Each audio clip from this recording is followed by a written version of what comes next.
Hey, ladies. Welcome to Black Women Making Money. Hello, hello. How you doing today? Oh my goodness. Just when we thought things couldn't get any wilder and crazier, the politics are starting to officially take over. They are officially taking over. Okay, so it's funny because I had mentioned a couple of days ago, I think to you ladies, or maybe last week or something like that. I was like, I've seen the presidential election, but there's nothing really, there for me. Like I just has been thinking it's kind of boring, right? Trump is doing his thing or not doing his thing on the debate stage, and um, the others are kind of bickering amongst each other, and there's nothing like really there, right? But who would have thought that the real drama is in the House of Representatives, ladies? Ladies, yes. The real drama in politics is in the House of Representatives. So we're going to talk about several things tonight just because I want to come talk to you ladies, put a little hodgepodge of stuff together.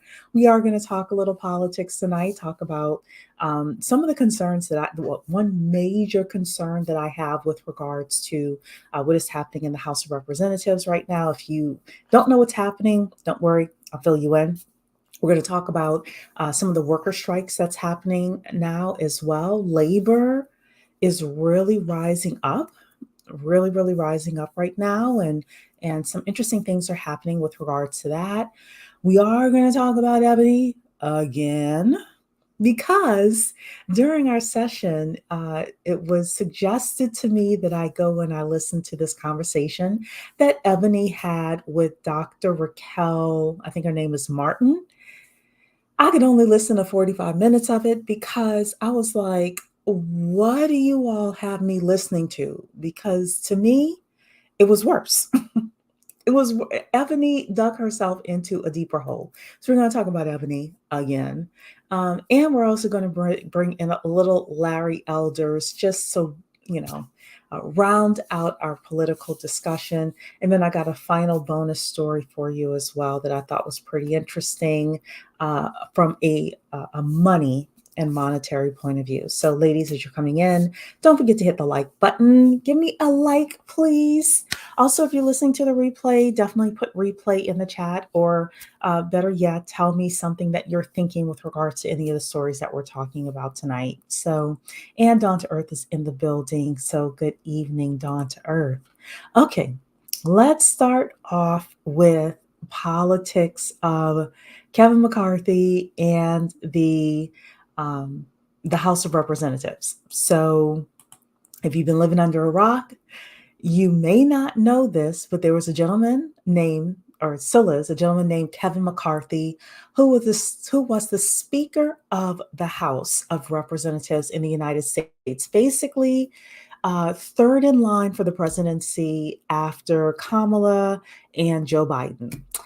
Well, the first time ever in history, a Speaker of the House has been removed by his fellow comrades, removed, period, from position. And he was removed by his fellow Republican comrades. So, as conservatives as I am with regards to some of the policies that conservatives have and Republicans have, this is a total like crap show right now with what's happening with Kevin McCarthy in the Speaker of the House. So we are going to watch the news here from ABC. Then we're going to come back and have a conversation about this. So let's come here and play. This is an ABC News special report. Now reporting, David Muir. Good afternoon. We're coming on the air for this high-stakes showdown unfolding on Capitol Hill at this very moment. For the first time in American history, House lawmakers have voted now to remove the Speaker. Speaker Kevin McCarthy forced to surrender the gavel following a rebellion led by members of his own party, led by Florida Congressman Matt Gaetz in particular. Hardline Republicans furious at him for making a deal with Democrats and moderate Republicans to avert a government shutdown, essentially upset with him that he kept the government open. Speaker McCarthy could only afford to lose 4 Republicans. He lost many more.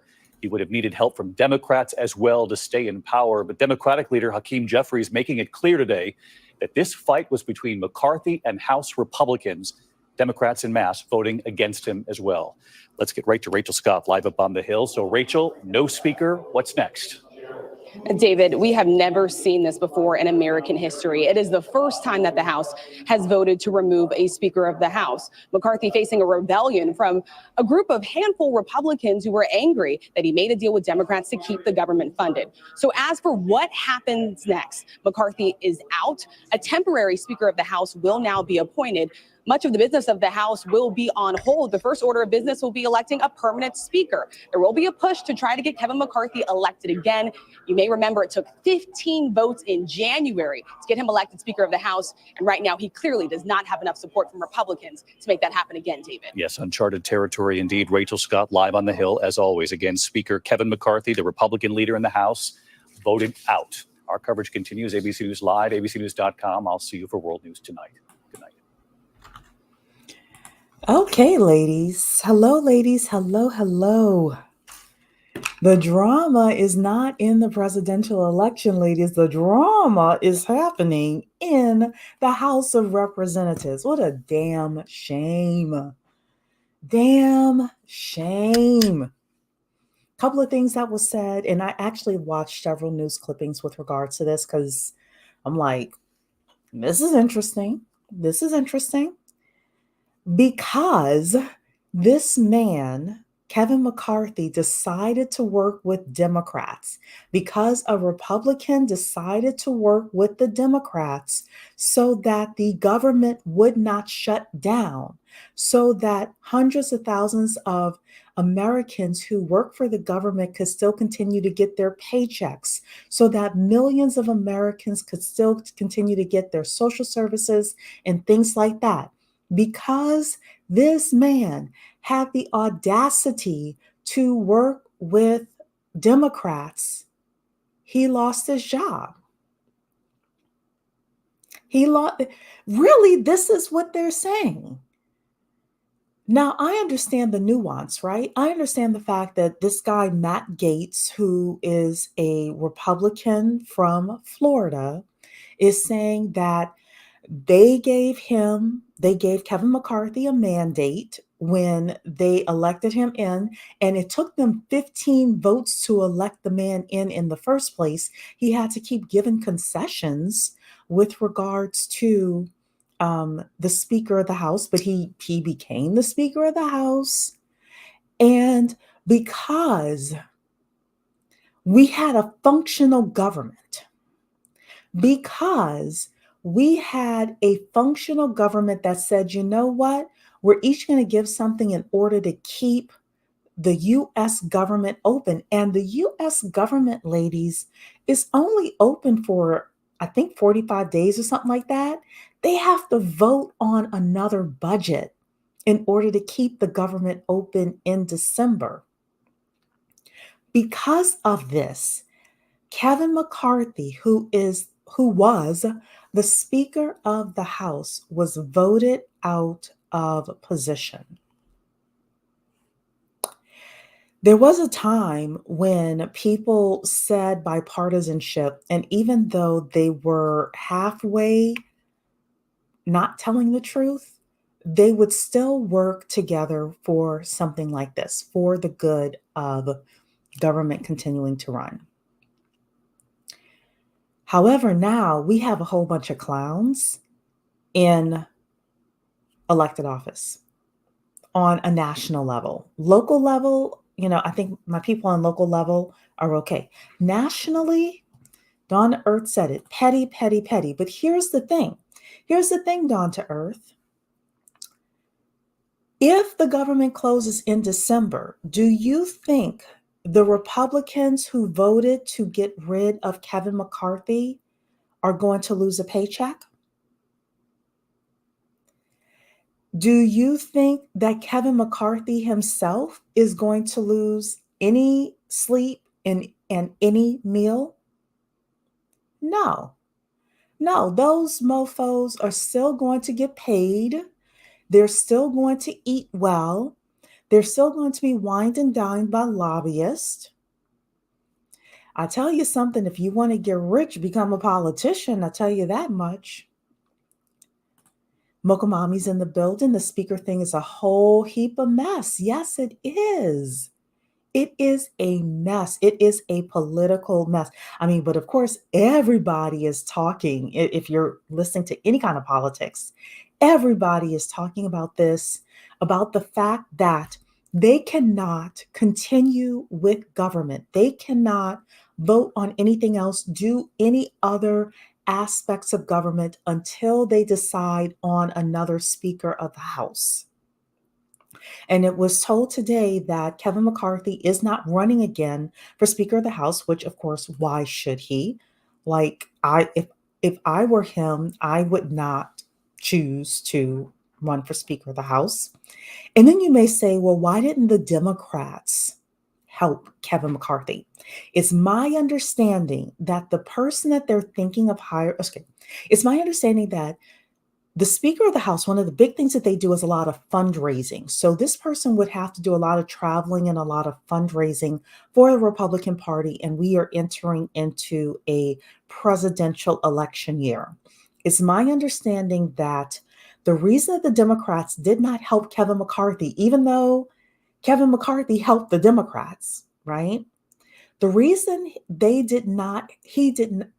reason the Democrats did not help Kevin McCarthy is because the person that they are thinking of replacing Kevin McCarthy with is a physically sick individual. He can't do a lot of the schmoozing and fundraising that Kevin McCarthy would have been able to do during an election year. And the Democrats are trying to figure out a way to get back in power. Because at first I was like, well, you helped me last week. Why wouldn't I help you this week? What is going on? I mean, obviously, I know people play games, right, with politics, but I was like, what's going on? And I listened to several discussions today from people who are in the political sphere. And that was the reason why. That was the reason why. They think they can cripple the Republicans and get back in power. I think this is very interesting, very, very interesting. The final thing that I heard that I thought was interesting with regards to this whole thing is the guy, Matt Gaetz, that was the ringleader to get Kevin McCarthy out. They were saying that he is trying to become the next governor of Florida. It's interesting because DeSantis is the governor of Florida, and I don't think DeSantis is getting into the White House. So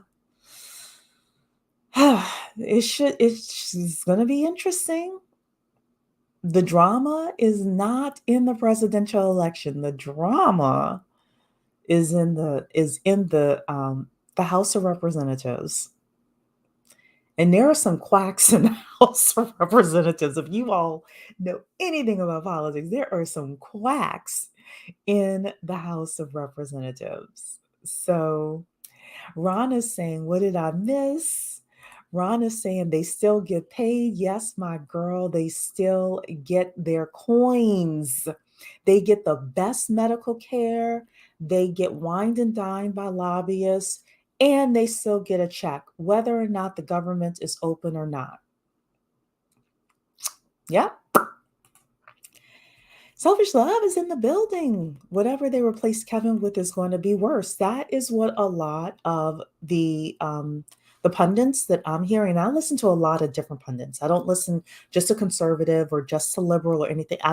For something like this, I like to listen to a lot of different voices so that I get the real story. But everybody is saying that they're going to replace Kevin McCarthy with someone who's worse.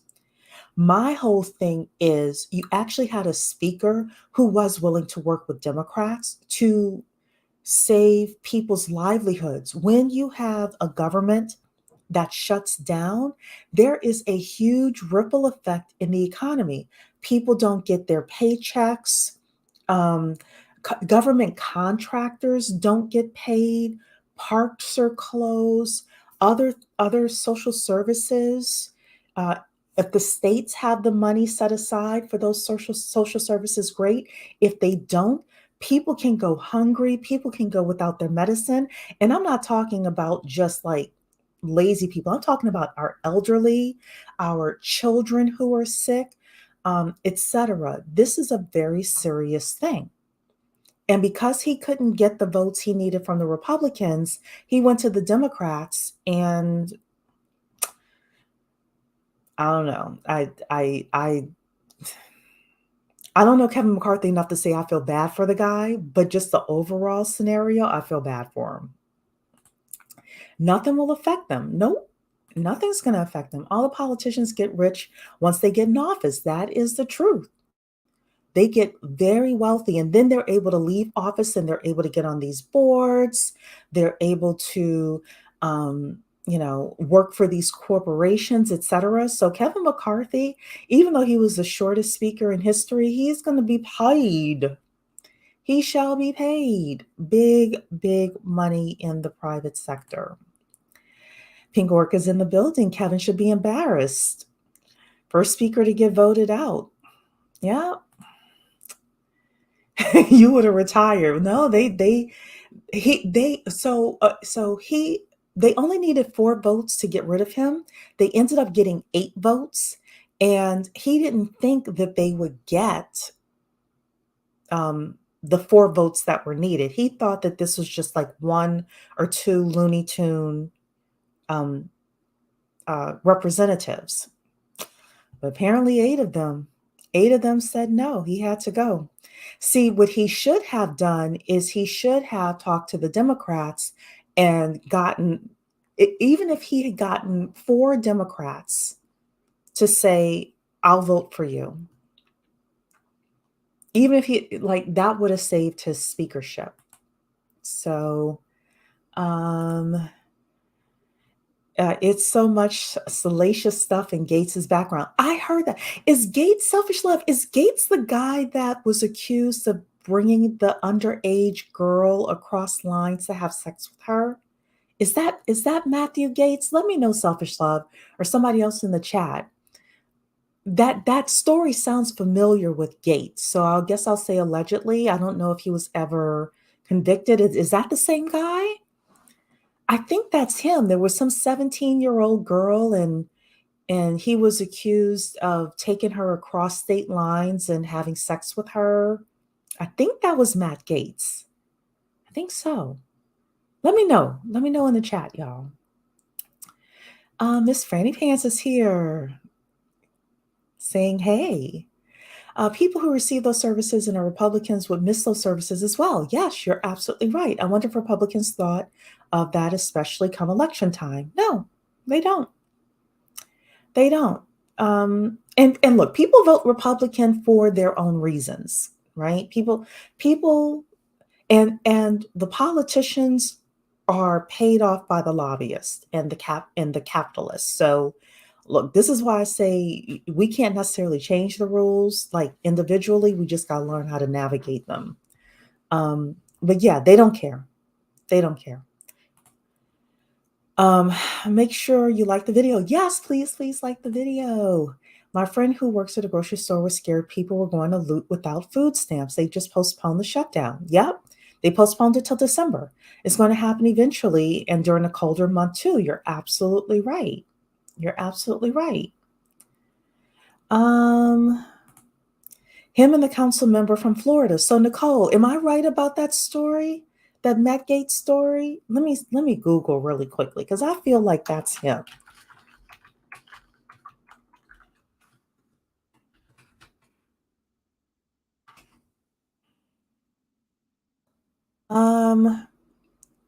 Yeah, this is the guy. This is the guy. This is this teen sex scandal. Sex with a 17-year-old girl, ecstasy, and let me show y'all this. Hold on. Let me show y'all this. I'm gonna pull up the article here for y'all. Hold on. So this is obviously it's from the Daily Mail, but this is like a lot of people had this story. It's from, I think, last year, sometime that this initially came out. But this guy, Matt Gaetz, was the ringleader that voted to get rid of Kevin McCarthy. So, sex with a 17-year-old girl, ecstasy, sugar daddy websites, trips with young women to the Bahamas, and misusing campaign funds. This is what this guy has been accused of. And apparently he's still, I guess, denying it. But there was an investigation of him. House GOP could move to expel Representative Matt Gaetz from Congress if an ethics committee report finds wrongdoings. So this article is from today. So this ethics thing is still going on. Some speculate Gaetz' successful motion to vacate Representative Kevin McCarthy from his speakership was payback for him not stopping the ethics probe into him. Allegations against Gaetz include sex trafficking of a minor, campaign funds misuse, illicit drug use, and sharing inappropriate images on the House floor. Ladies, this is the guy. This is the guy. I thought so. I was like, that name, that Matt Gaetz name sounds familiar. Yeah, Nicole, you're saying that was the story. I'm glad I looked it up. Look. I have to say allegedly because they haven't found him guilty yet, but it's not just the Daily Mail. Like all of these reports have come out about this guy. Yeah. So you'll not vote for him. Look, I wouldn't vote for him. I wouldn't vote for him. There are a few people I wouldn't vote for. But yeah, this is the guy. So Mocha Mommy saying, Lord have mercy, is this the House of Representatives or the frat house? Look, I don't even think a frat house is that bad. Like, there are a lot of fraternities there that do have some dignity with regards to how they're operating. But yeah, this guy. So all of this stuff that's happening, it's not for the benefit of the American people. It is for whatever means to an end that these guys are trying to get to with regards to keeping themselves out of trouble, apparently with this Matt Gaetz guy, or lining their pockets. Or aligning their pockets. Yeah. So Dawn Earth is saying, I'm not a pessimistic person, but with everything going on in politics, folks striking, migrants inundating major cities, the economic backlash against Black women, hunker down, ladies. Get your pew-pew. Get your pew-pew. I absolutely believe that. But yeah, there's a lot happening right now in politics. That's why I named today's session Politics and Lies, because it's just crazy. It's just crazy out here. Well, I'm going to go to our second political discussion that we're going to have, and that is Kaiser. So Kaiser's 75,000 healthcare workers have decided to strike Kaiser Permanente. 75,000 people, ladies, are striking right now.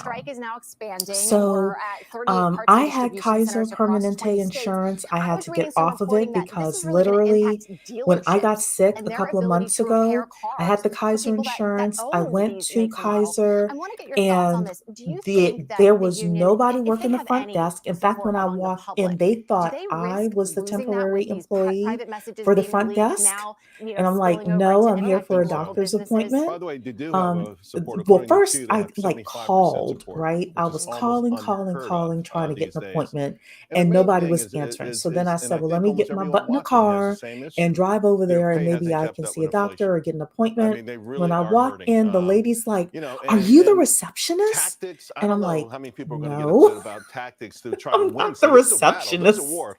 This is the last time the Oh, UAW we're will have a expecting a chance temp to fight for wage receptionist. increases. And while I Once was they force there, all of the us into phone was EVs, ringing, it takes so ringing. little effort to And make they a car an said, EV car than literally, it does Kaiser said to an me, internal combustion engine car. So We only 30 or have 2 40% fewer doctors on workers. The site next time this today, comes up, they will and have no they power, are no leverage at all. This they is their don't last have bite at the apple. any But see, this is why, availability to okay, take if any I'm a appointments. UAW worker, I Let me would tell say, you, look, girl was Sean off Fain, you Kaiser say the you're next you're week fighting for a 40% pay because increase for me. that was a But no for me. you So the guys reason I was got on us Kaiser is in because with I started Biden in working with this new 2020, and you company, made and they this had Kaiser, possible. right? So So I'm you're like, okay, telling me to go I out there and rarely get strike and like fight for a short-term rarely win, get but the sick. next time I don't this have any comes medical up, I conditions or probably anything won't have like a that. job, and But that's when I get union sick, it's kind leadership, of like Charles. your girl I'm needs really some worried about union medical leadership. I'm really treatment. worried about union So leadership yeah, and this guy. I think he's playing both anyway, so sides. Kaiser. I really do think he Kaiser is more of an is Obama kind of plant, the if you will, Kaiser so to speak. union healthcare In workers, these fact, are some of the things nurses, he has things said like already, that, like they the are statement he made on about strike Trump right and now. billionaires, like, hey, you know what? A I'd coalition of rather labor take someone unions who's been in the representing the private workers sector over a career notified the company politician any last day month as that a it union worker, planned to because even though carry you and out I sat a across the 3-day side from strike each other that on the started same this table, we morning sat at the same if a new table. contract The had career not been reached in politician has time. zero The idea strike will of what's impact going on hundreds of in the industry hospitals with the business. So I spanning several actually would states with rather picket someone lines in who's a California, successful Colorado, millionaire Washington, billionaire sit across Oregon, from the table from me Maryland, than someone who's Virginia, gotten and into politics from day DC. one and they have no other idea what to The do except healthcare to bring workers bridges to unions nowhere so are they can stay in calling for office. Sean Fain, increased head of UAW, staffing said, levels at in my Kaiser opinion, Permanente billionaires hospitals, should saying not facilities are in exist. the Yeah. midst of a And short Jonah staffing Furman, crisis who that is Lydia was unsafe quoting from, and who could is lead to now patients working facing at the dangerously UAW, is long a wait former times, reporter at Labor mistaken Notes, which is diagnoses, an and advocacy neglect. group, a The unions also not-for-profit, accuse the hospital conglomerate allegedly, of and committing was a unfair national labor labor organizer practices. for the Bernie So Sanders basically, 2020 they are presidential short-staffed. campaign. So that They tells have, you what they stand you for. know, The they want to UAW, get the paid auto more, workers, but including mostly it's benefits, because currently they're make working long $65 hours, an which could hour. That is threaten $20 more per um, hour than uh, Tesla and $10 more per people, hour than people who work patients. for, They're say, working long Toyota and hours Honda that in can the United threaten States. patients, Sean right? That Fain's could original threaten offer to the Detroit 3 would have put misdiagnoses them, and things like including that. And benefits, at Mokamami is in the building, of course, so $150 an she hour. knows And Charles, a I just lot want to more about remind, in that than terms I of if you're would. feeling But sorry for, say, people who work I at General hope Motors, that after the they get some American people relief. bailed out Just General asking Motors for and money is one Chrysler thing, for $80 billion, but General Motors still trying to owes get the a American lot people more $11 healthcare billion. workers in, The union workers at GM that is not who were probably there something that's then, the going to happen existing workers, did overnight. not take a pay cut. So I'll just be They very never took a interested to pay cut. So see where's our money, you workers? see what I happens. still think And if that's a anyone has beef with the Kaiser, management, just not the kind of, workers. All right, so average hourly keep your wages, eyes and ears right, open. from So Alonso 2006 is here. Salute until Alonso. recently, 2023, for all Can't even employees, enjoy the up popcorn because this is 68%. scary. Yeah, For Mocha Mommy. manufacturing employees, up 57%. For motor vehicle and parts Cherie, the manufacturing article employees, up video is only playing the same 38%. time as you were They have talking. gotten Oh, the it is? shaft. Oh, I'm They have really sorry. gotten the shaft. By the way, I thought I had turned it adjusted for off. Hold inflation, on. it's down. I should have seen that a while ago.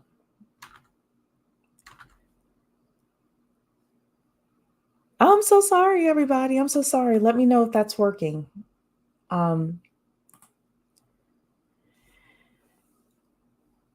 Okay, so I guess you all didn't hear what I was saying. I was telling y'all my story, my Kaiser Permanente story. Basically, I had to leave Kaiser Permanente because when I walked into the Kaiser lobby, they thought I was the temp that was supposed to be answering the phones. I had gotten sick and I, was calling, trying to get an appointment. They they weren't answering the phone. So I got in my car. I went over there trying to get an appointment. And when I walked in, the woman at the front was like, are you the temp? Are you the medical receptionist? I'm like, no. I was like, let me get out of here. Let me get out of here. So I apologize, everybody, that the news was playing. I had turned it off before, but anyway, so this worker strike is about them getting more help, really, in Kaiser, and Lord knows they need it. So Mokamami, of course, knows more about this than I do. She's in healthcare, so the Kaiser strike is very unique. It's not just nurses, but CNAs, lab techs, and X-ray, along with other allied health. They had increased competencies post-COVID, but not the money. So, yeah. Miss Franny Pants is saying the tea is burning my mouth. Yeah, look, the political tea is crazy. political tea is crazy these days. Mokamami's also saying allied health workers are a lot harder to replace than scabs or temp staffing because equipment varies from facility to facility. No MRI, CT scans, or diagnosis EMS has to bypass your facility. Wow. Wow. And even for these 3 days, if there's something that you need, you're going to have to go to urgent care or the ER. So they've been bringing Filipino nurses over for a long time, selfish love. Apparently, they're not bringing enough or something else is happening. But let me tell you, first of all, Black women, if you want to get into healthcare, now may be the time to do it. Now may be the time to do it. The second thing is, um, if we don't do it, if we don't get into those positions, if we want them and we don't get into them, they will be bringing other people over for these positions. You're absolutely right about that, selfish love. So, and Mokamami is saying temp nurses are way easier than temp respiratory lab or radiology. So look, Mokamami is kind of letting you know what field to potentially get into as well. Instead of being a nurse, maybe you go into some other aspect of medicine. So those Philippine nurses have been here since the mid 2000s. Yeah, I know some of the Philippine nurses and CNAs in California. So I used to work with a guy who was from the Philippines. He was Filipino American. So I got to meet a whole lot of people from that community. And yeah, they've been here. So Rana's saying she's going into the medical field. Yes, Rana, you do that, girl. You make it. All right. So outside of course, Kaiser, UAW, the United Auto Workers, are also on strike as well. And there are going to be ripple effects in the economy with regards to the auto workers being on strike. So labor really is striking back, is fighting back right now. So all of these things are very interesting. And as we enter a presidential election, when people start paying more attention, probably in March timeframe, it'll be interesting to see how all of these things line up. So yeah. All right, let's get to some gossip. Let's get to Eboni. So Eboni was on another podcast and she was talking with a woman named Dr. Raquel Martin.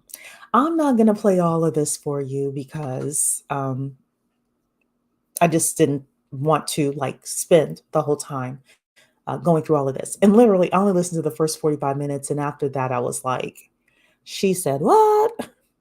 So anyway, Ebony is on with Dr. Raquel Martin. She was trying to explain a little bit more about where she was coming from with regards to her comments about Black, young, upwardly mobile Black women who are in college, using college to get their MRS degree as well as their bachelor's and JDs and things like that.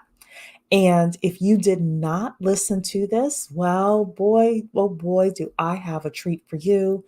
Listen to the few minutes that I'm going to play with regards to Ebony. Just make sure that my speed is normal. And here we go.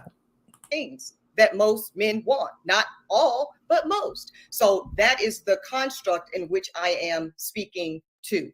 All right, sis, you're telling me you want to be married. You're telling me you want to be married to not just a Black man, but a certain type of Black man when it comes to education and social status and income level.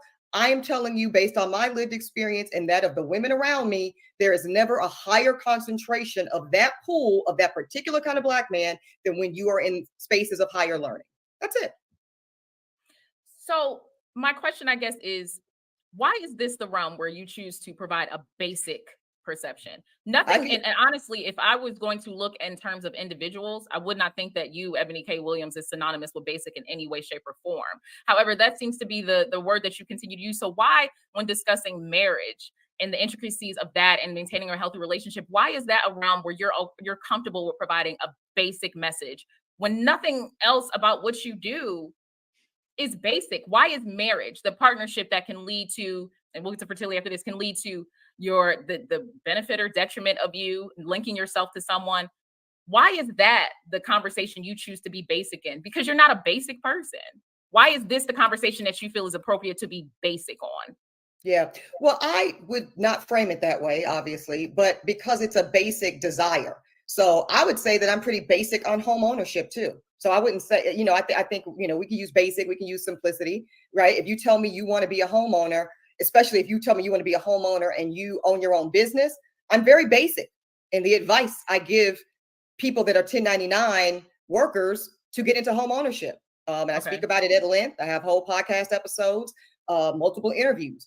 You need to show at least 2 years of income in which you are making 3 to 4 times that of your qualified mortgage. And if it's a jumbo mortgage, more. It's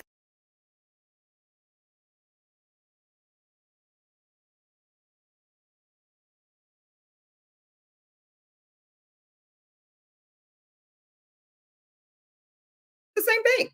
Some things are complicated, some things are simple. When you want to get into the nuances of the consequences of marriage, they should be talking to Dr. Raquel Martin. If you want to talk about, no, let me finish my statement, right? And if you want to simply talk about the lived experiences of those of us who made a decision, and in my case, I don't regret it, Raquel. So this is where it is personal for me.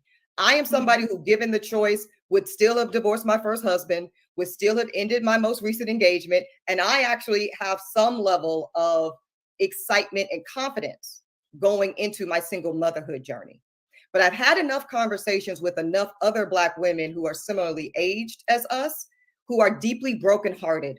They're deeply brokenhearted when they go into a fertility clinic at 37 or 42 or 44, and they are told, some of them married and some of them not, you have no ovarian reserve whatsoever.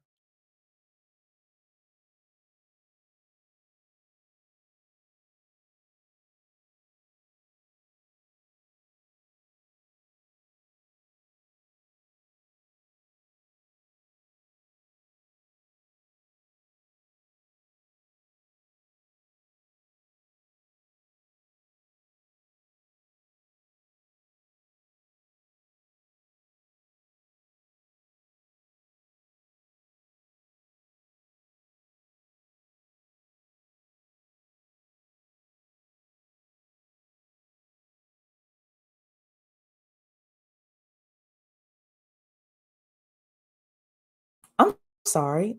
My mic is off. I'm sorry, everybody. Um, well, first of all, I was saying that the issue that I have with Ebony is that she keep listening, of course, to this as well, because she got more. But she specifically was saying, hey, if you want to know how to get married, how to get a man to propose to you, I am the person for you. However, if you want to know how to have a successful marriage, she can't help you. That's when you need to go to a Dr. Raquel. My issue with that, is in that 2-minute monologue that she did on the griot that I believe was for publicity purposes for her judge show that nobody was looking for, but that's me, right? Am I still muted, y'all? Put a 1 if you can hear me. Y'all are still saying muted. Put a 1 if you can hear me. I shouldn't be muted anymore. I'll wait for a second. Okay, y'all can hear me now. Okay, good. My issue with what Ebony is saying is that in her 2-minute segment, where she gave that specific suggestion, she did not include, however, if you were looking for a strong, healthy marriage, I am not the person who can help you. And I think that that is, and the one thing that Dr. Raquel Martin did in here that I appreciated was that she pushed back on Ebony with regards to how careless that was. How careless that was. So let's keep listening. 0, not one egg left. Okay, so she was talking here about the eggs, right? This is the other thing is her commentary was not really about this. Her commentary was about younger women getting married and having children early. And I just feel like and Dr. Raquel Martin felt the same way. I just feel like it was careless of her. And Rana's saying it sounds like a grifter. Here's what I believe. I think that she was looking for a way to promote her judge show that nobody was looking for. And she felt like this was the best way to do it. And this was a setup in a way for her to get publicity out um, about her show. I do. But let's keep listening because some young lady, some young 19-year-old is going to hear what Ebony said and not have the foresight to ask any follow-up questions, not have a mom and dad to give her any follow-up information. And she's going to end up with an MRS degree and a BA with somebody that she has no business being married to. It would be different if Ebony were speaking to the upwardly mobile college young lady who came from a two-parent household and came from a family structure. That is not what Ebony said. And this is my problem. This is my problem. We have a lot of first generation upwardly mobile Black women going into college. And if they just listen to what Ebony said, those 2 minutes, and they don't have any other clarifying remarks that Ebony is saying here with Dr. Raquel, then they could end up making a huge mistake. And Ebony, now I'm speaking as somebody who has been married, right? I'm speaking as somebody who has been married. So I'm a little different. Ebony is saying that there are a lot of women who have never been married before who are saying, even if I get married and I have a child and I get divorced and I have to pay him alimony and I have to pay him child support, I'm okay with that. I just want to know what it feels like to be married. I think that that is careless. That is very careless. And Ebony used to work on Fox News. I don't know if she's still conservative, but are we trying to just get Black women married for a wedding? Because that's one of the big things that men complain about is all she wants is a wedding and not a true marriage. And what Ebony has done here, and I'm going to play a little bit more of it for you, what Ebony has done is said in her 2-minute monologue that everybody saw was just get your MRS degree as you're getting your BA and your JD. And then she comes here to a smaller platform that only has, let's be real, how many views does this have? 5,800 views. It only has 5,800 views and gives the qualifiers here. I'm concerned about the young 19-year-old that's going to take this information and not have the familial support structure to know really how to apply it and what to do with it. That's my concern. That's my concern. So you all are saying, I'm waiting for someone to ask her if she's having controversial conversations to boost the viewership of her show. Look, Dr. Raquel may have, I watched the first 40 minutes and I was like, I'm done. So she may have asked her later on. I don't know. Rana saying exactly. Rana, you are the type of person that Ebony is trying to speak to. And I just have a concern of people giving, especially on social media, people not telling you the whole story. That's it. People will get on social media and not tell you the whole story. So We have a lot of women who don't have an example of father, let alone a husband, no male guidance or advice. This is one of the ways fatherlessness affects girls and women. It does. And then if you have a son and you have not chosen the correct father for that child, just because he's in college doesn't mean that he's a good person for you to settle down with, even if he wants to settle down with you. So let's keep listening, though, to what Eboni is saying. And I think it's just another minute or so of this. Or they're told, you got a handful of eggs, but let's go ahead and harvest them and see what they look like. And all of them are abnormal.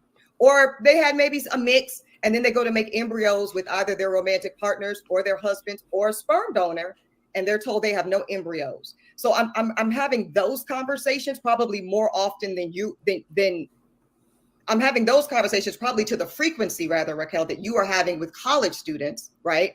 And so that's really the lens in which I'm speaking from. Yeah, and adults. So your perspective is, if you want to get to the aspect of entering into this economic and possibly, fertility contract, listen to Eboni K. Williams. If you want it to be healthy and Yes. possibly have healthiness in this mindset, then you listen to Dr. Raquel Martin then. Yes. Is that what you're saying?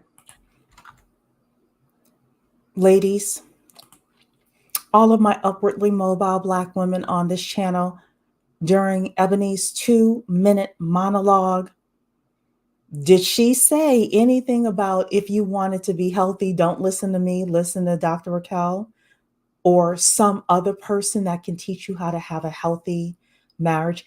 And isn't part of having a healthy marriage in the selection process?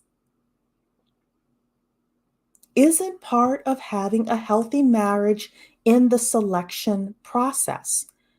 So you want a young lady to start thinking about getting married, and then after the marriage, figure out how to make it healthy. On dumb ass advice that people are giving out on social media. I do. I feel like we have enough content for that. Because her explanation, I understand some people are like, and I blame Samri and I blame Level Up Single Mom for pointing me to this, because I would have never found this, right? But her explanation was worse than the 2-minute clip. In my opinion, as somebody who's speaking to the upwardly mobile young Gen Z Black women on this channel, that explanation that she gave was worse than the original advice. It was worse, because if you just took the original advice without the qualifiers that she gave, and she can't tell you how to pick a good husband. She said she can help you get a husband. She didn't say she can help you get a qualified, good husband, good father to your children that's going to give you a healthy marriage. She said she was proud. She was okay with her divorce. I don't think she said proud of her divorce. She was okay being divorced, which, look, that's perfectly fine. But nothing in the selection process. She can't help you with it. Now, I didn't watch any Kevin Samuels, I should say. I remember when Kevin Samuels was doing cologne stuff and things like that. I didn't watch him when he blew up, because I don't watch people who are super popular. But I don't think he was able to do it, not teach you how to have a successful marriage. But you got to start in the selection process. It doesn't make any sense. So again, Selfish Love, Samri, as you all, not Selfish Love, Level Up Single Mom, and Samri, I blame the two of you. I do. Y'all led me to 40 minutes of me looking at my phone as I was listening to this podcast going, what the hell? You gotta be kidding me. So, Dawn Earth is saying here, I think I read that already. Ron is saying here, I told you they were targeting Gen Z and millennials. Oh, I absolutely believed you. I absolutely believed you. Selfish love. Ebony is acting like there were a ton of Black men getting engineering, mathematics, law, and medicinal degrees. Most of the ones I went to college with were in communications, kinesiology, and social work. Yeah. So I went to a PWI. I can't remember what a lot of the Black guys that I met were studying, but Dawn Earth is also saying, I think so many of these issues come from reckless reproduction and devaluation of the healthy nuclear family. I'm with you. I'm with you. Most Black men are dropping out of universities. I don't know the stats on that, but it's possible. Donna is saying, yes, healthy marriage is important because you can still be raised in a two-parent home with a lousy husband and father. How many of us know that? Now, my parents got divorced. My father was a decent father. We had our hiccups, but overall, he was a decent father. But yeah, there are some men who are great fathers and lousy husbands. Ebony can't help you spot that. You know, there are some men who should never be a husband or a father. There are some men who should never be a husband or a father to husband to you and father to your children. It's just not going to work. She just, in that 2-minute monologue that she did on the griot, she did not have that last sentence qualifier. She didn't. And let's not act like going to electrician, plumbing, or contracting schools. These young ladies are getting so many mixed messages. I agree with you, Dawn Earth. We won't talk about the people who push women getting many possible because of the number of in the Black community, even if he's broken and broke. Yeah, I agree with that. They're getting a lot of mixed messages. And even if the messages were mixed and they were qualified with regards to like, hey, I can tell you A, but I can't tell you B, C, D, and E. If you're saying that to a 19-year-old, then at least they would know, oh, well, I need to think about B, C, D, and E as well. However, most 19-year-olds don't know what they don't know. And if they don't have a mom and dad who are able to really guide them through those things, I don't care how scholastically smart the 19-year-old girl is, and she's a good person, she's worthy, etc. There's something, I'm telling you this as somebody who is in mid-40s, there's something to having lived experience that we need to be able to impart on younger women, where we don't just do 1 minute and 2-minute discussions and that's it. We actually need to say, hey, I can tell you A, but I can't tell you B, C, D, and E. And this is why when I come on with you ladies, I'm like, look, certain things I know, certain things I don't know. I always tell you, I'm not a relationship person. I can't tell you about relationships except when it comes to the business of marriage, right? We're going to talk tomorrow a little bit about that when we talk about the bill coming due on the American dream, right? But I would at least tell you like, hey, look, I'm not a relationship person. I'm not a relationship expert. You probably want to go to somebody who can actually guide you with regards to the level of discussion you need with regards to whatever topic that you're asking about. But I do know BS when I hear it. And that Dr. Raquel interview said a lot. Pink Orchid, this is hilarious. Someone is trying to distract us. I'm tired of this unsolicited advice, even from other Black women. And it is dangerous. Yes, Pink Orchid. They sound like zombies. Everything is about fertility now. Yeah. And a lot of the conservatives are pushing this fertility thing too. They really are. So, Ebony's advice is so dangerous, especially towards young Black women with low self-esteem. I agree with that. I agree. I'm tired of the relationship talks too. We need to take these ladies underground and have some intergenerational sister circles. I agree with that. I agree. And look, and some people need the relationship talk. That's just where they are in life right now. So it's not necessarily something that I spend a lot of time listening to. My purpose of showing you the Ebony thing tonight was to say there are certain pieces of advice online that you should not be following, or you should ask follow-up questions, or there are people who are trying to promote a judge show that nobody asked for. Yes, I said it. I don't care. You can send it to Ebony. Cherie said Ebony is trying to promote a judge show that nobody asked for. Yes, I said it. And she probably sat down with writers or by herself in her shower or in bed and said, how can I get people talking about me so people can watch this judge show? And this is what she came up with. I said it. Yes, I did. But now you're going to have young ladies taking half-baked advice that they got from the internet with nobody to say, hey, she didn't really give you the whole story. That's my only thing. As Diamond Dave says, get someone that can solve problems and help you push the group to another level.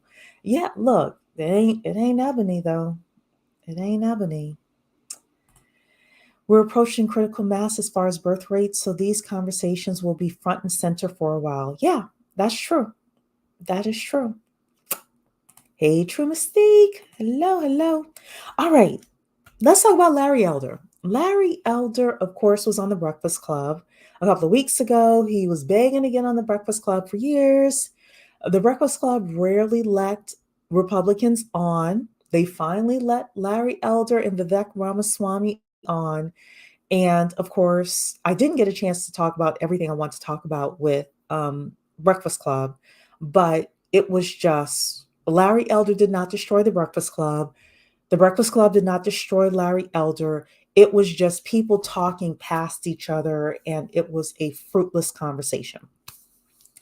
And then Larry Elder was invited to go on the show called Higher Learning. It is with, I think the guy's name is Van Lathan, and the young lady from The Bachelorette, Rachel Lindsay. So I wanted to show you a couple of parts because we're talking politics tonight. And y'all know Larry Elder is running for president of the United States. So they decided to have him on. And where is my Larry Elder? Here we go. All right. Give me a second, ladies. My thing didn't show the right thing. So we're going to go to here, and we are going to listen to a couple of minutes of this. Hey, we have our first presidential candidate on Higher Learning. If that is still the status of who Larry Elder is, we'll talk of what Larry Elder is doing. We'll talk about that in a second. Larry Elder is joining us on Higher Learning today. Larry, how are you, my man? I'm doing well. Thank you for having me. Thank you. Now, look, I expect that we're going to disagree on some things in this interview. So I wanted to start off with something I feel like the three of us can agree on, okay? Is that all three of us have a special love for Black people, for Black Americans. And so I just want you to talk about that for a second. Listen to this. Listen to this. Van starts off with, we all have a love for Black people. Listen to Larry Elder's response. Why do you love Black people? Well, I love people, and I want people to be able to realize their God-given potential. And I think in the case of Black people, a lot of Black people are misled by so-called Black leadership. I think we need to raise our game. I think a lot of Black people mistakenly believe that we're being held back because of systemic racism. when in fact what's holding us back are things like lack of fathers in the home, poor urban schools because we don't have school choice. The lie that America remains systemically racist is also causing the cops to pull back. And as a result, we have more crime than we otherwise would have. So my goal is always to tell people that we're free, that people fought and died in order for us to be at this level where we are free.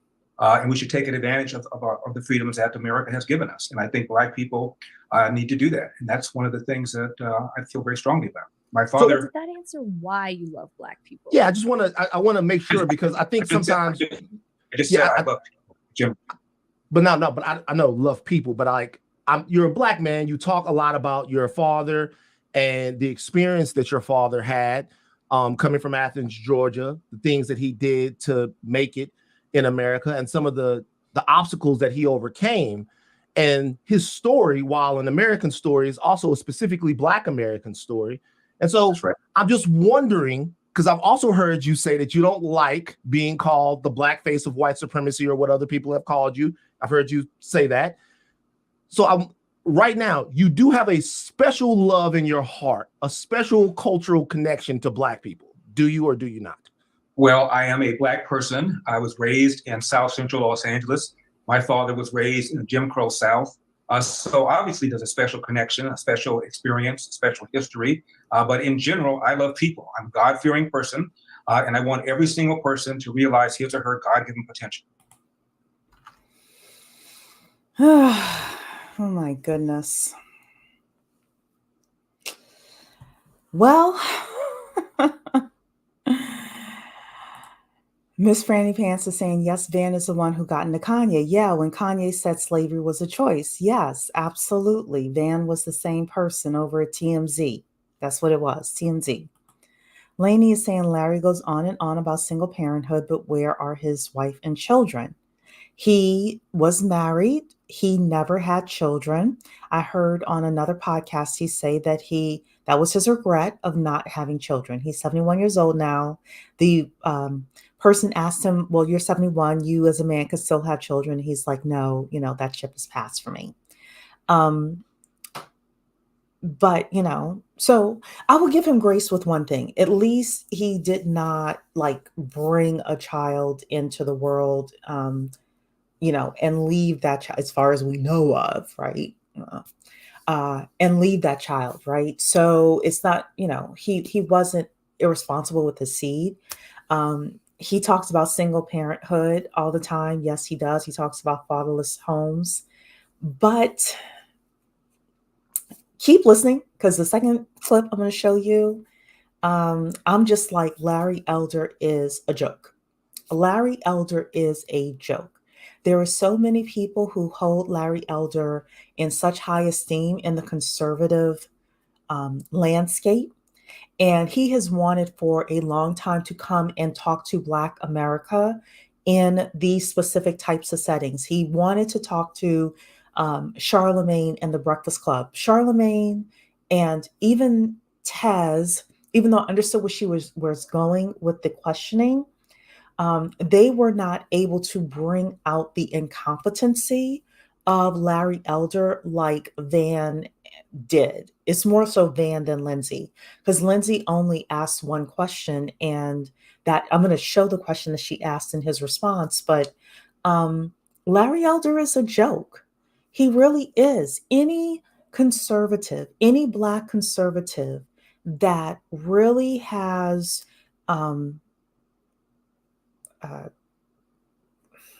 positive potential legislation to offer the Black community, I don't think those people are supported. And then any Black conservative that I see front and center, when you start peeling the onion, they are just shells of people. I don't care if it's Larry Elder. Now that I officially have seen this, and I did watch the whole interview of this, if it's Candace Owens, if it's these other, the Hodge twins and these other Black conservatives, especially that are on social media that are lifted up, the Black political conservatives. I'm listening to Tim Scott. I'm like, there's nothing there. There's just nothing there. Well, Tim Scott did do the First Step Act, but I want us to be more than just criminal justice reform. So yeah, so this is our political discussion tonight. So Lainey is saying this was so underwhelming and cringe. It was very cringe, very, very cringe.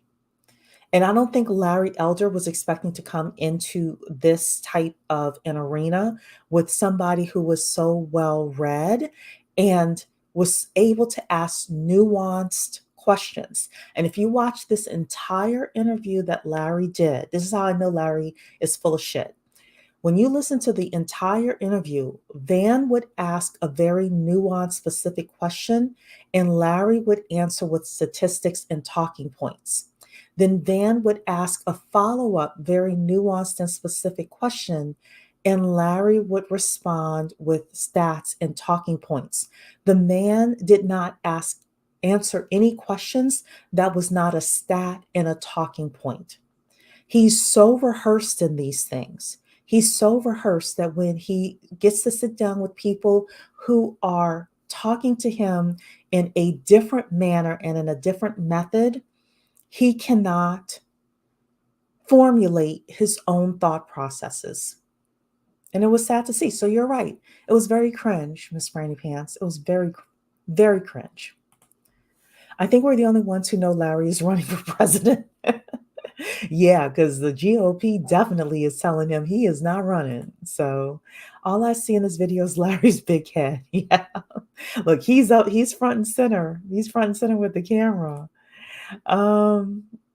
So Lainey is saying he should talk about all people then. He's constantly singling out what Black people are doing with zero solutions. I agree with this. So one of the things that I appreciate about any host of a show is that we always try to start off with commonality. You're a Republican, I'm a Democrat. You're a liberal, I'm a conservative. You're pro-abortion, I'm pro-life. Whatever it is, the best hosts really do try to start off with commonality. What do we agree on? And I would have thought that we could all agree on the fact that we have a special love for the Black community and Black people, because yes, the Black community is always in Larry Elder's mouth and discussions, right? And yet, when Van says, let's agree on something, we all have a special place in our heart for the Black community, and we want to see the Black community do better. He responds twice with all people. When I heard this part, I'm like, this is about to be some BS. It's about to be some BS. Ron is saying dumb questions. You thought they were dumb questions? I thought they were good questions. He's never beating the Uncle Ruckus allegation. And I don't fall into like that kind of rhetoric and discussions and stuff like that.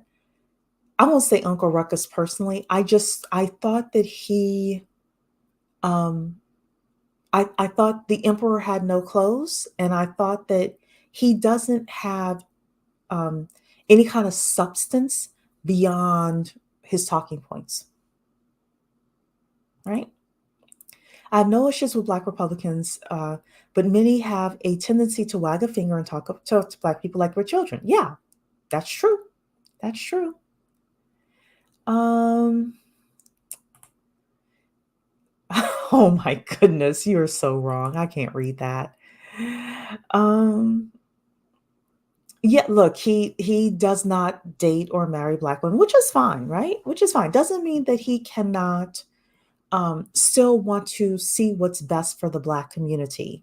But I want to show you all the next part of this conversation. So, hey, Samri, you're saying you're catch the replay. Look, I talked about you. I talked about you and Level Up Single Mom. I admit it. I admit it. So let us watch the next thing. This is at the very end when Rachel asked her question. Let's look at this. That they don't exist. So what I would say is any person, anybody who wants to look at the country in the way that it is now and historically, that has a plan, I'll listen to him. But it's somebody that tells me that it's not raining when the rain's falling so clearly, that I cannot get into. I never said racism doesn't exist. Rachel, what's So you believe? Oh, you believe? I have no idea to whom you are directing that that diatribe. I never said racism doesn't exist. I said that racism is no longer a factor in holding people back. That's what I said. Okay. And I don't have a problem with that part of his answer. He does say systemic racism doesn't exist, which he said that on the Breakfast Club, and he said that in other places. And I think that that's what Van was referring to, the fact that you're saying systemic racism doesn't exist. Okay, all right. But racism not holding us back? Yes, Larry Elder is right. So you can say one thing or two things or several things that's correct. And then overall, it's just like, if we can't agree on the basics, right? This was my problem with the Breakfast Club interview. When I first started talking with you ladies, I was like, we can't even agree on the basics. So how are we supposed to come up with a strategy and a plan and, hey, let's work together when we can't agree on the basics? But let's keep listening because Rachel's going to ask her question. Okay. I'm gonna switch it because this was you finish high school, or have a kid before you're 20 years old, get married first, get a job, avoid the criminal justice system, you will not be poor irrespective of your race. That's what I said. That's a lie. I've forgotten he said this in here. So that's a lie. So let's go through his list. He said if you finish high school, if you don't have a child before you're 20, let's actually go back and play this again. If you finish high school and if you don't have a child before you're 20 and you stay out of the criminal justice system, you will not be poor. I want to hear this again. Because I can tell you now that's a lie. That's a lie. Let's listen to this again because I want to make sure I heard him right. That it doesn't exist. The only way to make sure that whatever's up against is to pretend like it doesn't exist. So the only way that racism wins, the only way that racism wins, the only way that inequality wins, the only way that homophobia wins, the only way that systemic racism wins, the only way those things win, Larry, the only way that they win is to pretend that they don't exist. And you represent a side of this argument. This is crazy. You got two people talking over each other. This is absolutely insane. But I want to go back to what he was saying with regards to poverty, because what he said wasn't correct. Let's see if I can move this a little bit further along. I have no idea to whom you are directing that that diatribe. I never said racism doesn't exist. I said that racism is no longer a factor in holding people back. That's what I said. Okay.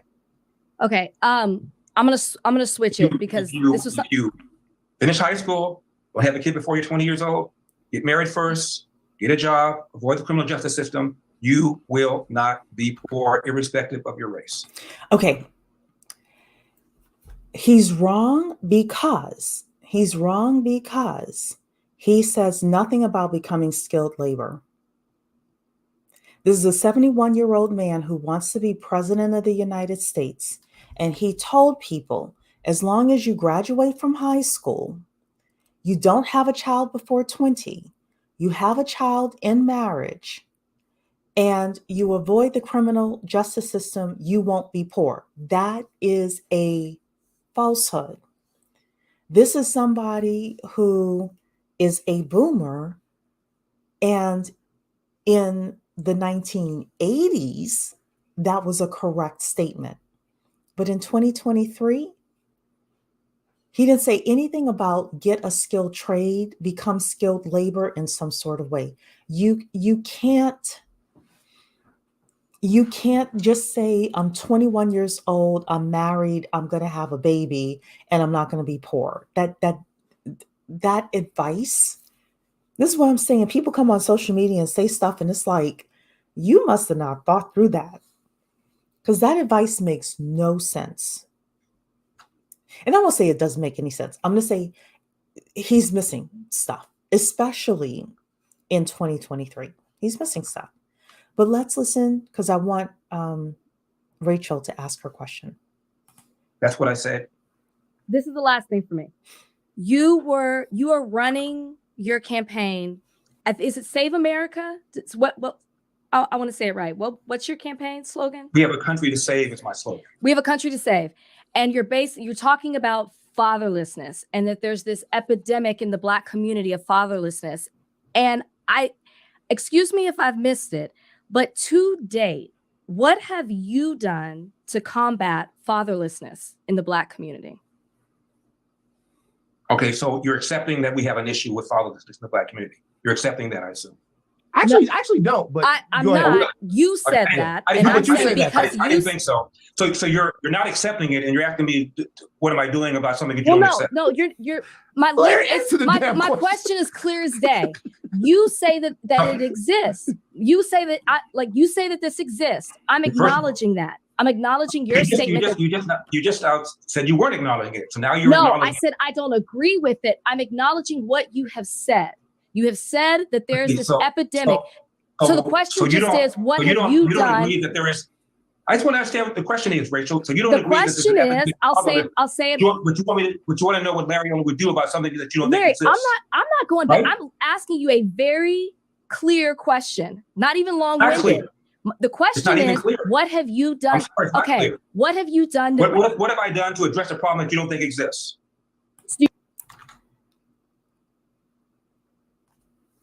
What are we supposed to do with this? There are presidential candidates. There are mayoral candidates who answer questions all the time from reporters who are asking a question that they don't actually believe that the problem exists. But they're like, President Trump, blah, blah, blah. President Trump, you say that you won the election in 2020. Why do you think that? The reporter doesn't believe that, but they're asking him because that's what he believes, right? Larry Elder, this part of the interview, I was like, you have got to be kidding me. We can't get to the basics. We can't agree on the basics, y'all. And he goes back and forth with her for another couple of minutes trying to get her to say that fatherlessness is a problem. I would agree that fatherlessness is a problem, but does that answer the question? What are you going to do to help with the fatherlessness issue in the country? Since you love all people, but you're directing it to Black people, let's be real. And we can't get a straight policy from him. I felt like this interview told me everything I needed to know, that Larry Elder is an emperor with no clothes. You peel back the onion, there's nothing there, because you should have been able to come up. I have been wanting somebody to ask Larry Elder, what is your policy with regards to fatherlessness? He keeps saying that he wants men to rise up with regards to their responsibility with regards to taking care of their children and being in the home. He wants to reduce welfare. My question is this: a lot of the manosphere wants the child support laws changed in their favor. My question is, are you going to, when a woman gives birth, are you going to require a DNA test for that child? Like, what are you going to do? I believe we have somebody here who is not willing to come and even meet us at the basics. I really want to know from the conservative perspective, you all are saying as conservatives, and I should say we, because I'm conservative, but right, but you as conservative politicians are saying, hey, we want to deal with fatherlessness in the home. Great. What does that mean from a policy point of view? So here's what I'm saying to upwardly mobile Black women. I think one of two things is going to happen with regard to this. I think either number one, they're just talking rhetoric and they don't mean a word of what they're saying, or they have a very clear idea of the policy that they want to pass, and they know that it would be so unpopular that they're going to pass it in the middle of the night. One or the other.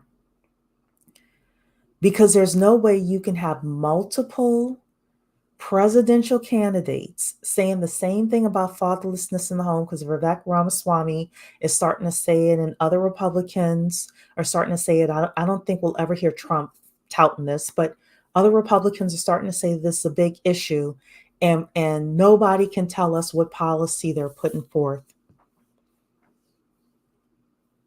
Except maybe, we want to reduce benefits. Are you sure you want to reduce benefits? Are you sure?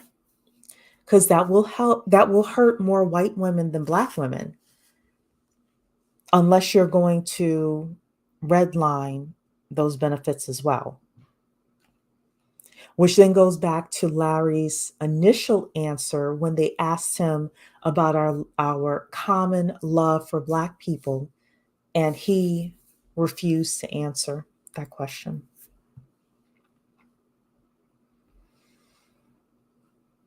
This political thing is interesting. Let's just say that. And he wanted to be governor of California.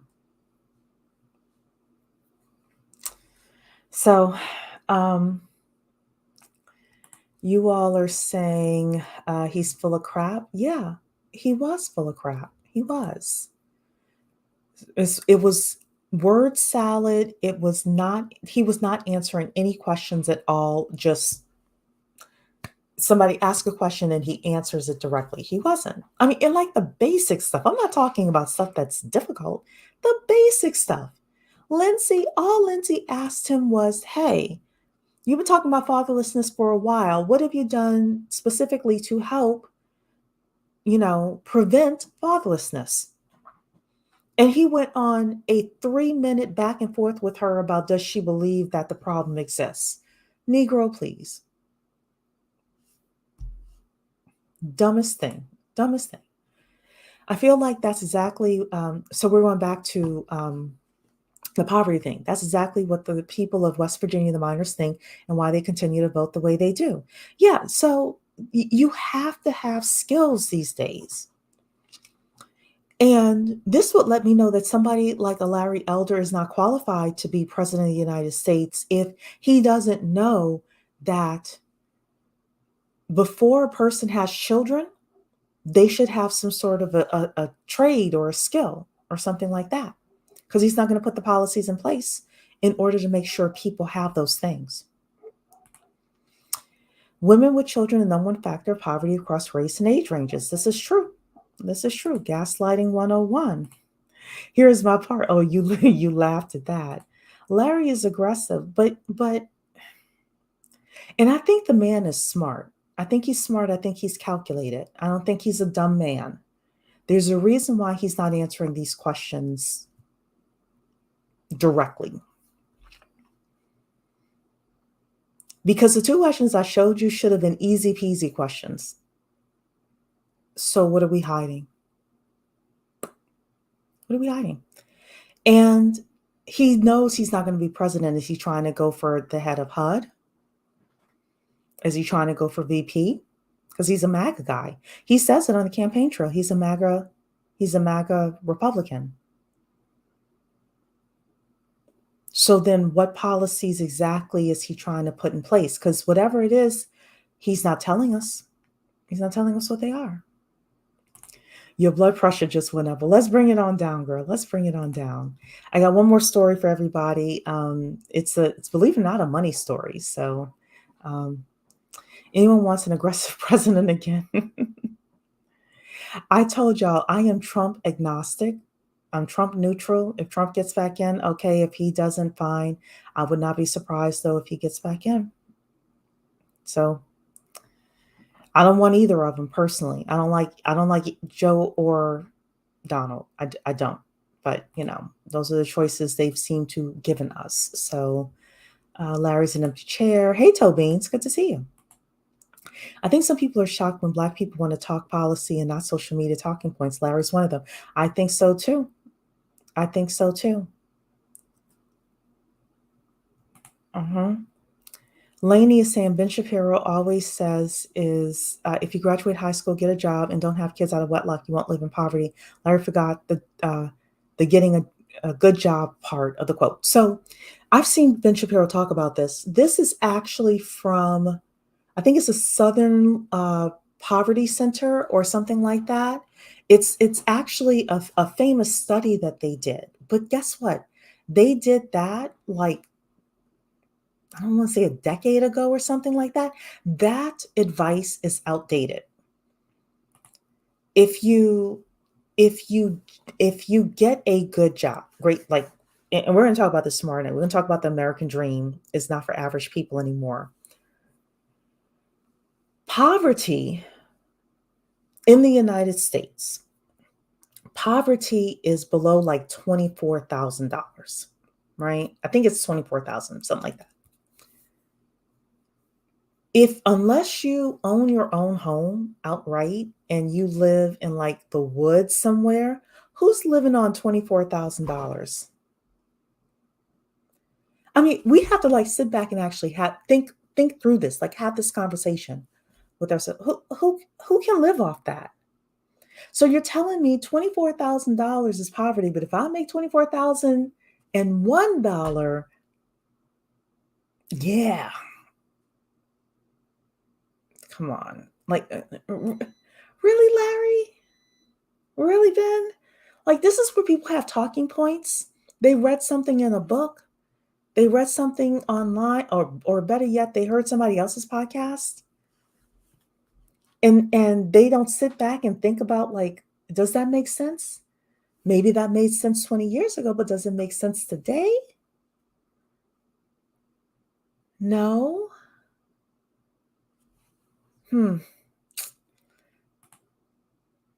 Policymakers are not ready to incentivize marriage and children. I agree with this. They want women, particularly women of color, to continue birthing the permanent underclass for free. I agree with that. I agree. Always listening. Hey, Tobeans, always listening to Rarely Comment, my favorite channel. Oh, thank you. Thank you so much.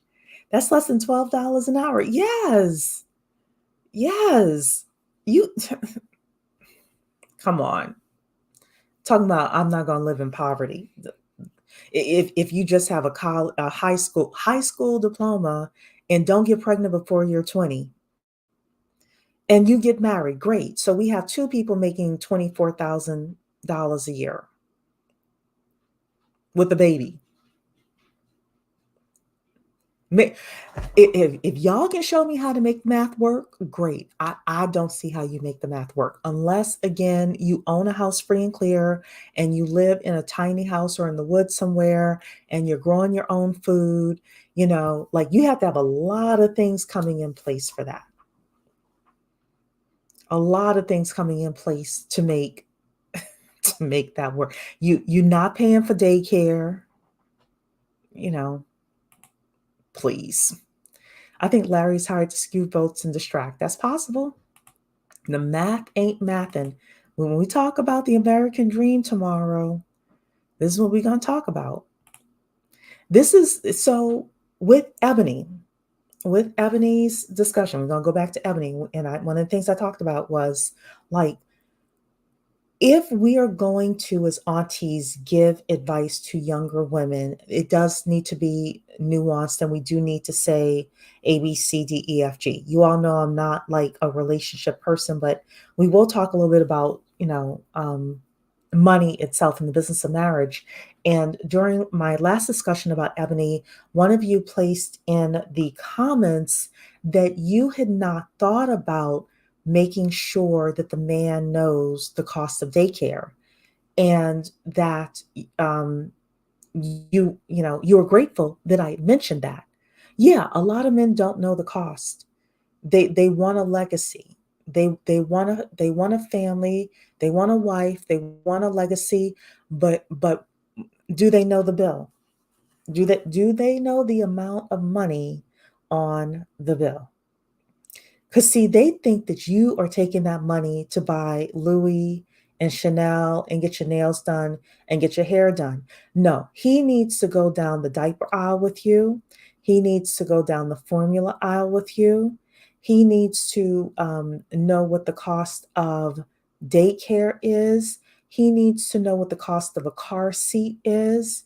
He needs to know all of the things that we think about, the cost of taking the kids to get their shots and things like that. Absolutely. Absolutely. So otherwise you end up with a man who's like, I didn't know it was going to be all of this. I need your paycheck.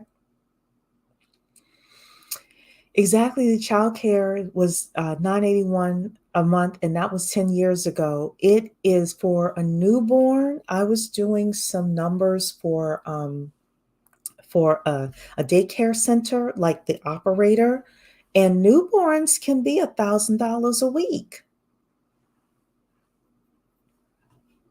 Like, that's beyond a mortgage for some people. That's so, yeah, That's why Larry Elder's saying if you're just, 20 years old and you get married, without saying somebody is being skilled labor and is making a decent salary, doesn't know anything. Do I think RFK Jr. could be the dark horse in the election? With regards to winning, no. With regards to messing up the Democrat vote, possibly. Possibly. And I heard he's running independent now. Possibly. I think there are enough people who would like him and who don't want Joe. I think more the biggest issue that Joe Biden is going to have is people staying home. I think that's the biggest issue Joe Biden's going to have. I think that the MAGA Republicans are going to be out in full force. I think that the group to watch, honestly, is going to be suburban and independent white women. I think that's going to be the group of people to watch. The other group to potentially watch could be the Latinos and Latinas in some of these states. I wish Black women would put themselves out as a group that needed to be courted by both the Democrats and the Republicans. I don't think that's going to happen. I do think Black men are putting themselves in a position to be courted, especially by the Republicans. They've made it known that they are willing to switch over. But yeah, I mean, that's what I think about the election. And look, I'm not a political expert. I watch politics. I'm not a political expert, but that's my gut with regards to the election, is that anything can happen. Anything can happen.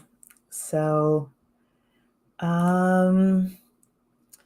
y'all are talking about the cost, right? Cost of health. Yeah. Like, look, health insurance, medical visits, school. If you need to send your kid to a private school, there are certain places that you live where the public schools are not going to prepare your kids for success. You have to send them to private school. Can you write the check? Can you write the check?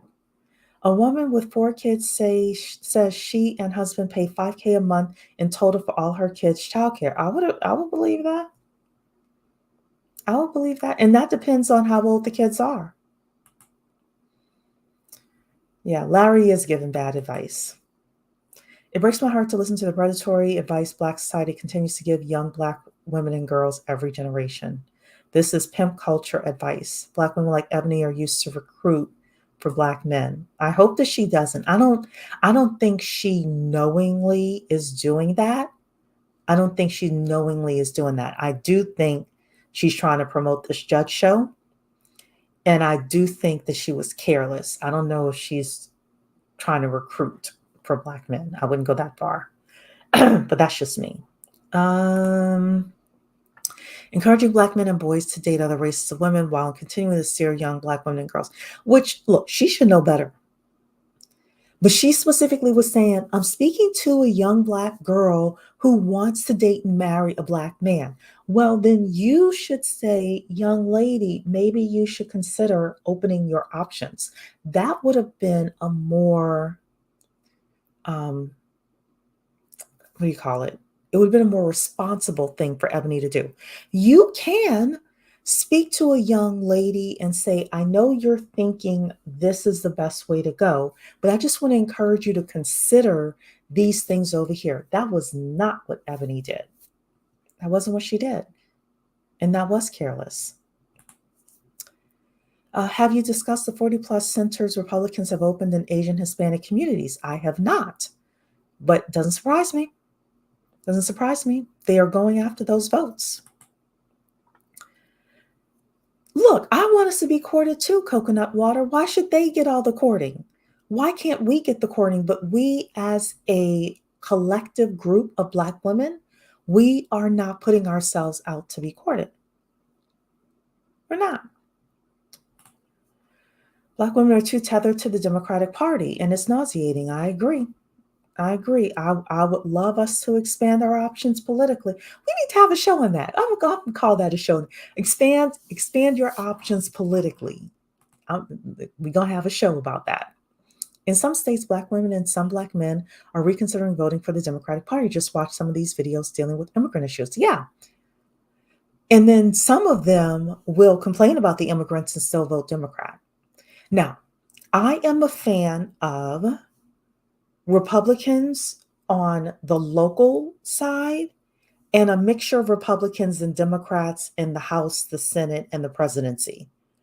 Because on a national level, the Republicans are a little loonier than I would like. On a local level, though, I actually do like my Republicans. I admit it. I do like my Republicans on a local level. The Black Manosphere has been making videos with her talking points all week. Oh, I'm sure they have. I'm sure they have. Republicans are not courting Black men. Black men have said they are voting Republican, thus there's no need to court them. I disagree, because they have, I think the last time it was 18% of Black men voted Republican. No, they want to court them. They want more of a swing than that, especially because there are so many Black people in swing states. There's a lot of Black people in Philadelphia, Pennsylvania overall. There are a lot of Black people in Wisconsin and Milwaukee. There are a lot of Black people in Georgia, which now seems to be a purple state. No, they're going to court Black men. They're going to court them. Yep.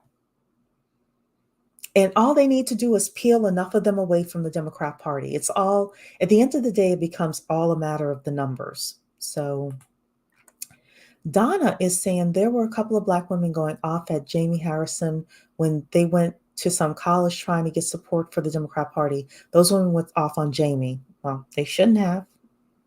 They shouldn't have. That's my biggest issue. Black women and girls are taught to get married as soon as possible. Black men and boys are taught to get married at the last possible minute. The disconnect is not in our favor. I agree with that. I agree with that. Black women are a foregone conclusion. No political courting for us. It's true.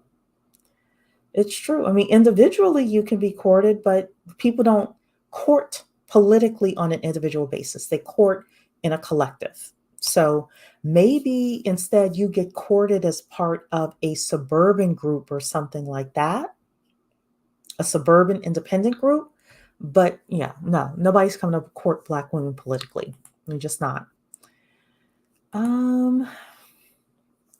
When these migrants get mass citizenship, Black women will be forgotten. That is the truth. That is the truth.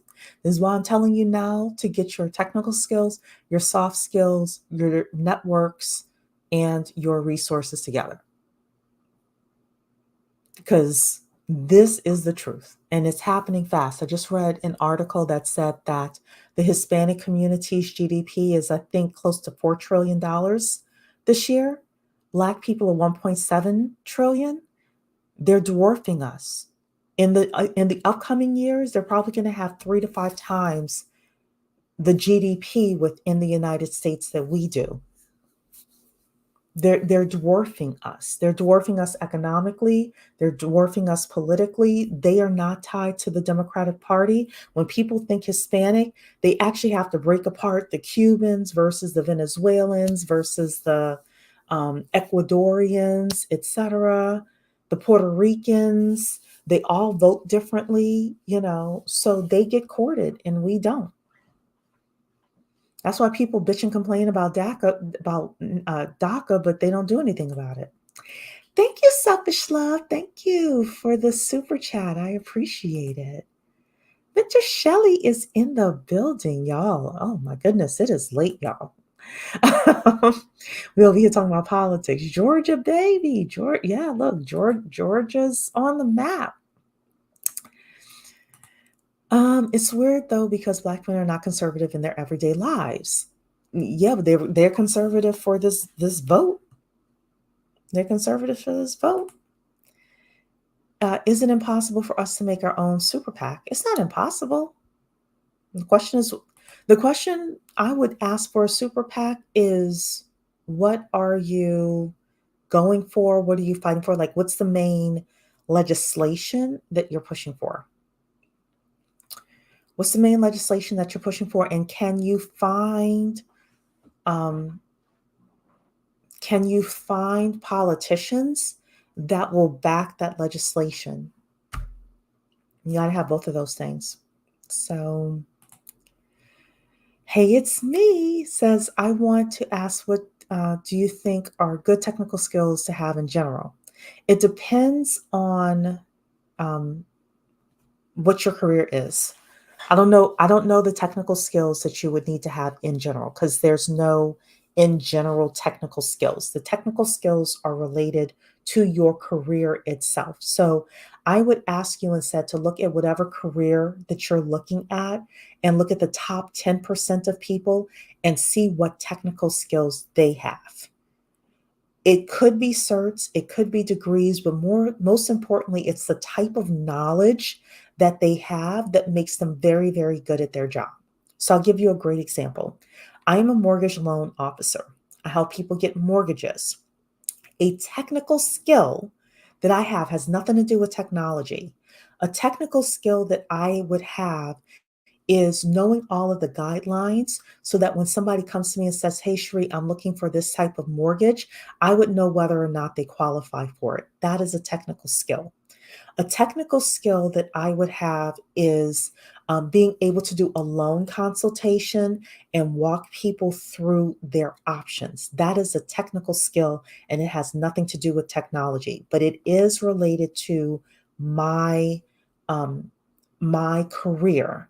So for your career, there are technical skills that the top 10% of people have, and you need to figure out what those technical skills are for your career. And if you don't know, start asking people, start talking to the top 10% of people. Hey, what is it that you're known for? What is it that you really know how to do? How can I follow in your footsteps? So hope that helps. Mr. Shelley is saying the Hispanic community vote more Republican based in Florida and Georgia. Yeah, that's true. Pink Orchid, I wonder what going to happen after we get taken over. I have to admit, I don't know all of that. I think some of it is just going to be left to our imagination. How do I say this? I think that unskilled Black women are going to suffer the most. Unskilled Black women are going to have issues getting employment. There may be universal basic income. However, that is going to be meant to keep you in poverty. You're not going to, if you're an unskilled Black woman, you're not going to have a lot of choices, which is why I'm pushing so much for as many Black women as possible to not only get skilled, but get to the top 10% of your industry. And that way you have enough cushion between the immigrants that are coming through, which now they're starting to let a lot of skilled immigrants through as well. A lot of skilled undocumented immigrants through. They are starting to do that. So that's why you got to be a top 10% so that you can solidify your space. I think that any Black woman who is not at the top 10%, you are setting yourself up to potentially have a very difficult time. Part of the reason I say that, and this is a sticky topic, but part of the reason I say that is because when we walk through the door, people already have a stigma against us. They already think that we're lazy, that we're incapable, that we're incompetent, etc. And if you're not at the top 10%, and it's a hard thing to say, but this is just what I truly have observed and I've seen and I believe. If you're not at the top 10% of your skills, then it is much easier to get rid of you. And once they get rid of you, if you do not have a network of people who can find you another job, you will spend infinitely longer time unemployed. And if you have an ethnic name and you live in certain zip codes, these applicant tracking systems will bypass you. It's not fair. It's not fair. But you all come to me to discuss the truth, right? And this is the truth. So if somebody else has pushback with regards to what I've said, I am definitely open to listening. But I haven't heard anybody give me any pushback that sounds plausible. You all know if somebody gives me pushback and it's plausible and believable and like, yeah, okay, that makes sense. Yeah, maybe I'm off my rocker. I'll come back and admit I'm wrong. But I don't think I am. I don't think I am. So you can already see the rift forming between Blacks and the incoming migrants in Chicago. The city is bending over backwards to house, clothe, feed, and employ them. Black folks are outdone. Yeah, they are. We talked about this before. They don't have any political power. They don't have any political power, and now they don't have any economic power because now the Hispanics have 2x the GDP in America of Black people. And that rate is going to rise even more. So you're for a super PAC. Biden-Harris ran on open borders. Black folks were clapping like seals. Thought it was the Twilight Zone. Yeah. Yeah. Black people lead to leave Chicago. Yeah, they do. Or they need to vote in the strongest law and order person they can find and reverse the sanctuary city if they want to stay in Chicago. Love when Black women band together. Some of us never think about how things will stop and affect us. It's true. Some Black people just don't understand how people get rich off of our poverty. That is true. You're saying, I will send you websites to review and prep for your political life. Yes. Thank you so much. Thank you. Hard things need to be said. Look, I have to say the hard stuff that people won't say. I try not to be a jerk about it because there are a lot of commentators that want to say controversial stuff just for the controversy. That's not me. Or they want to say controversial stuff and be rude about it just for the clicks and likes, which everybody like the video, please. I forgot to say that. Like the video. That's not me. But if I'm going to tell you the truth, and look, all of us have been either the person trying to get the job, or you've been on the other side in the meetings with people who feel comfortable enough with you, and they say things and you're like, okay. And I'm just telling you how to navigate. That's it. You're saying here, no, you're right. We have to beat AI and be good at what we do. The only way to beat AI when it comes to getting a job is for somebody to put your resume at the top of the pile and put you on somebody's calendar for the interview. In my opinion, Mentor Shelley is here. She's saying it. The ATS systems have built-in biases when it comes to certain addresses and non-traditional names. Yes. There are articles about this stuff. And now you've got your HR person saying this. Trying to warn you. I'm also trying to warn you what you name your children. I said that before. If you already have a child and you already have a child with an ethnic name, maybe encouraging them to use their middle name. If you've chosen just a regular middle name when they're applying for jobs, when they're putting their stuff on LinkedIn. If you don't have children yet, thinking in their 20s, 30s, 40s, 50s about their name, just, when they turn 20, 30, 40, 50 years old, that's what I'm trying to say, about their name and how it's going to impact certain parts of their lives. You got to be honest, ladies. When I tried to explain to a lifelong Dem with young grandchildren, he said funding for Black children is everybody's money and it was fine oh my God, to support illegal children. Who is this man that said this? NYC has given thousands of illegal Venezuelans work permits and trying to expand NYC housing vouchers for statewide use. I heard about this. And if you're a landlord in some of these places, you can't turn people away. Certainly can't. Hard things are the truth. I left Chicago and live in Texas. I'm scared for Black girls and lack of resource and protection in the city. Yeah, it's bad. There's already rumbling in the city council about overturning the sanctuary city law.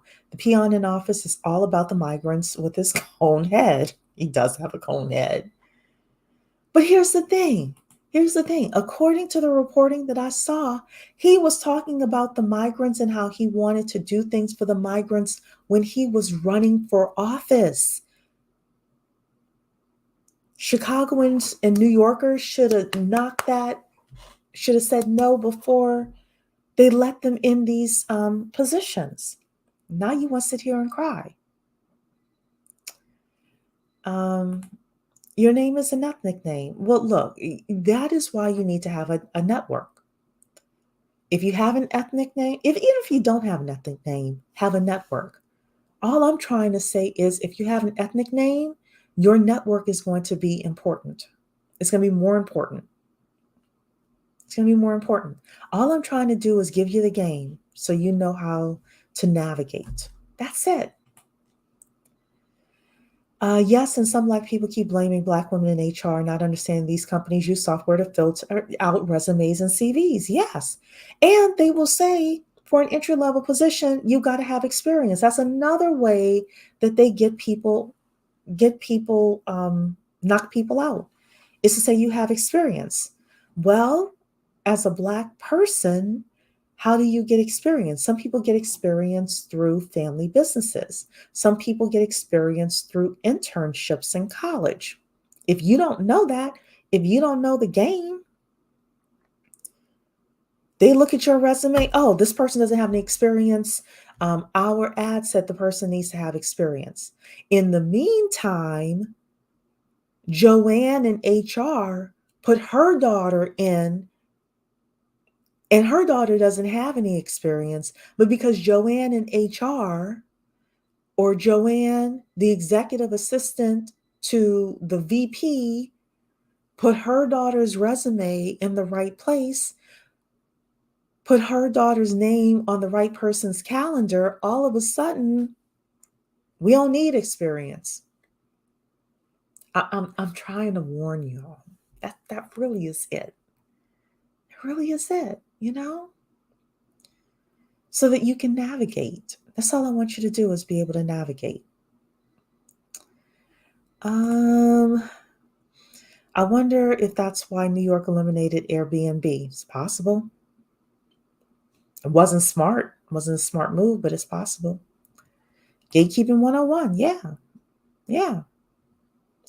You got to know how to play the game. Black folk in Chicago, especially Black women, vote emotionally. That Negro said, "My daddy is a pastor, so I praise the Lord for this opportunity." Black women cast votes en masse. They do. They do. So, well, I was going to show y'all a final article, but it's late. I don't usually do 2 hours of anything around here. So I'm going to bed. But that's the politics show for today. Tomorrow we talking money. Look, we're going to talk about the American dream, ladies. We are going to talk about the fact that if you are average, you ain't getting the American dream. If you are marrying an average man, Eboni, trying to set girls up, if you're marrying a man who just because he went to college doesn't mean that he's worthy,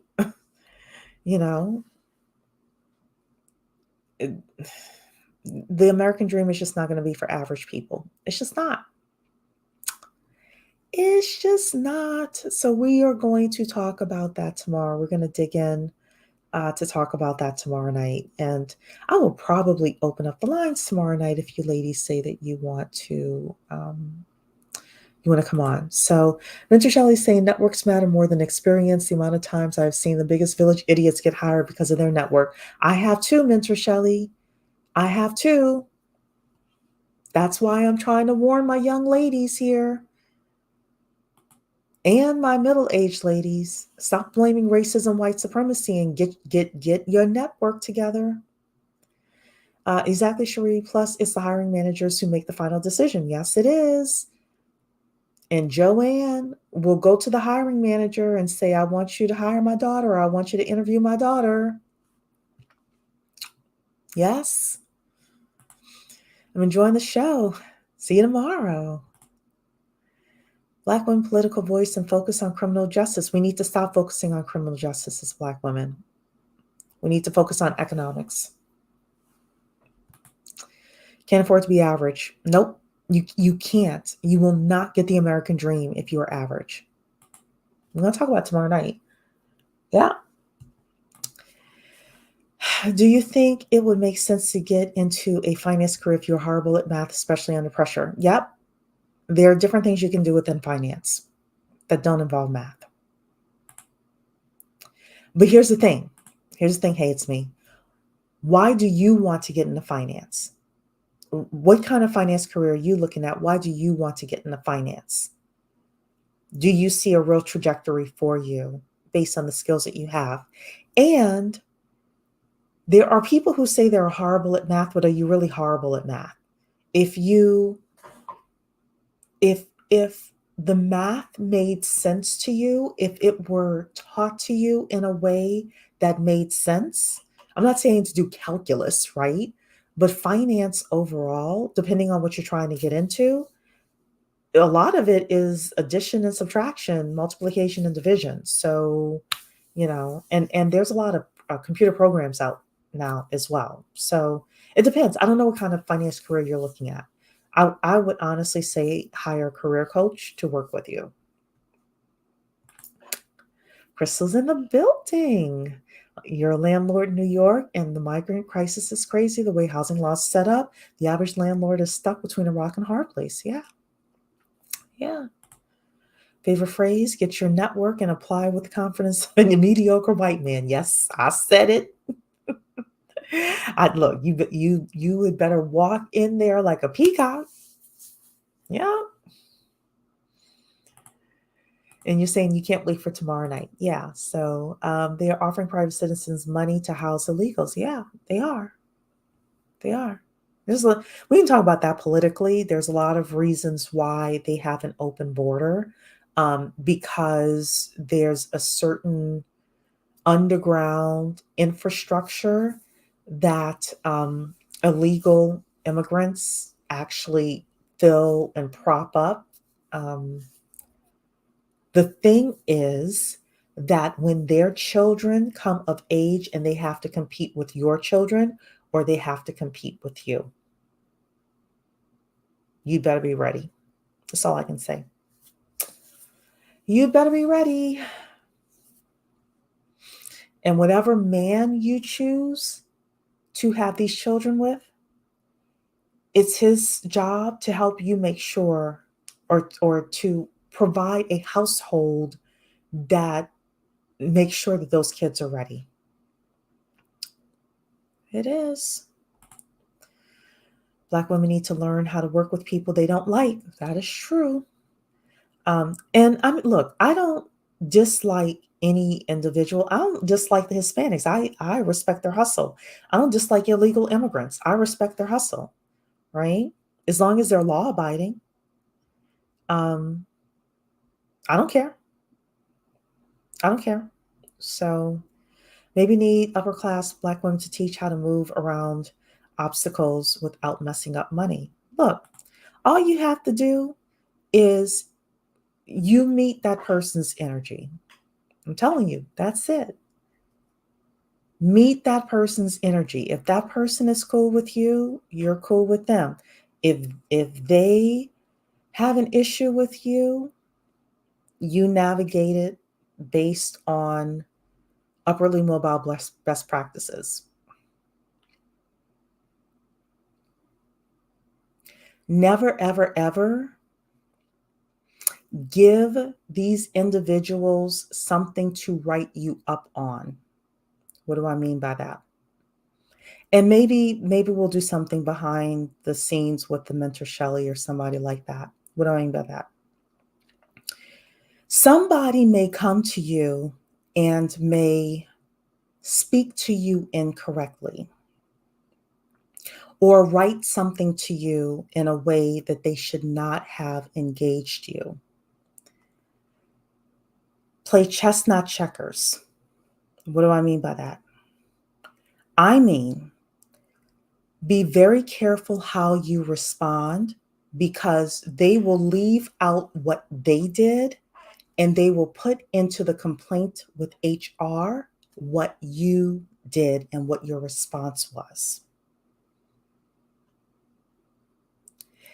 And if the company was looking for a reason to get rid of you, you can go and say, hey, well, they did this and they did this and they did this. I'm just trying to warn you. It doesn't mean that you let people walk all over you, speak disrespectful to you, etc. It means you play chess, not checkers. It means you respond in such a way that they don't have any ability to get you in trouble with HR. They can say crazy stuff to you, and you have to know how to respond. You have to know how to respond in a way that protects you from an HR issue. And I'm saying that as somebody who could have had an HR issue yesterday.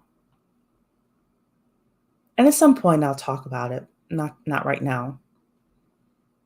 But I have to be very measured in my response to the person. Now, fortunately for me, the person realized they messed up, because a couple hours later, they called me back and apologized for what they said to me. Play chess, not checkers. It's one of the biggest things if you don't get anything from this channel. Don't let anybody box you in. Right? Because you will have some people who try you. And sometimes they will try you because they want their friend to get your position. They have a friend that's looking for a job, and they're like, oh, Lola, here. We gonna get our friend into Lola's job. We got to get Lola out of here. Sometimes that does happen. And then sometimes people are just having a bad day. The person from yesterday that I had the conversation with, they were having a bad day. And I recognize that.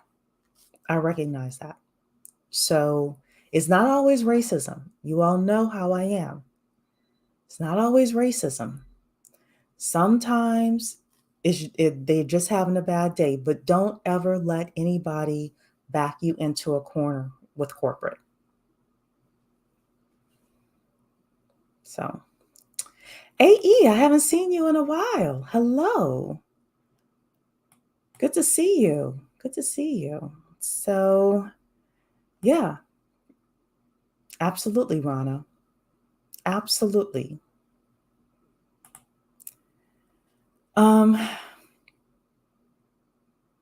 Yeah. Be careful with what you say with regards to, I don't tell people my business. I don't. Yeah, Mentor Shelley would love to be assistance. Proper strategy is imperative. Definitely, if you're looking for career coaching, go see Mentor Shelley. Definitely go see Mentor Shelley. Yep. And y'all are saying keep your own paper trail. You're right about that. Keep your own paper trail. So,